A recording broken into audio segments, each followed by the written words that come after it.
Finalement, un simple bilan d'évaluation de la personnalité ou une approche neuropsychologique ne suffit pas à orienter la prise en charge, et une approche thérapeutique séquentielle, pharmacologique, puis neuromodulation et psychothérapie va faire perdre beaucoup de temps aux patients qui arrivent très tardivement à nos consultations de recours. Il y a pourtant une nécessité à être agressif, pour ne pas dire pugnace, dans la prise en charge des patients déprimés et pharmacorésistants, en proposant sur un même plateau technique des soins en ambulatoire très différents mais très complémentaires. L'idée générale est de faire un bilan très exhaustif sur le plan de l'évaluation clinique, psychiatrique, mais aussi psychopathologique, mais aussi de l'ensemble des facteurs de résistance somatique.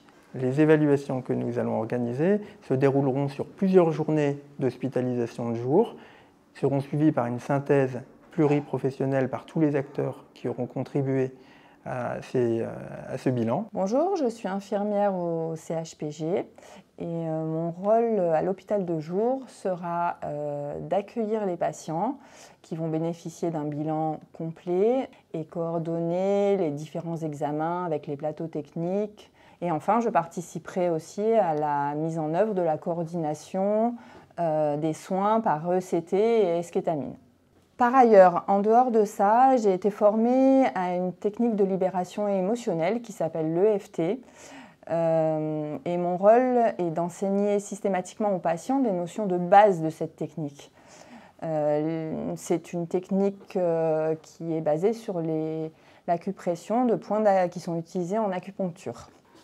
Bonjour, Delphine, je suis infirmière en psychiatrie. Je suis actuellement en formation pour devenir infirmière en pratique avancée avec donc la spécialité psychiatrie. Mon rôle dans le futur hôpital de jour sera de travailler en binôme avec l'équipe médicale, en particulier sur des missions de psychoéducation envers les patients déprimés, mais également envers les familles pour les patients relevant d'électroconvulsivothérapie.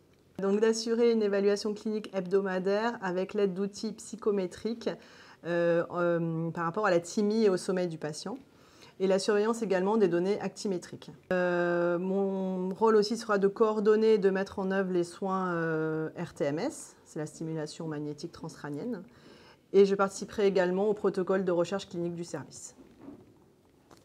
Je m'occuperai en particulier de la micronutrition et du microbiote.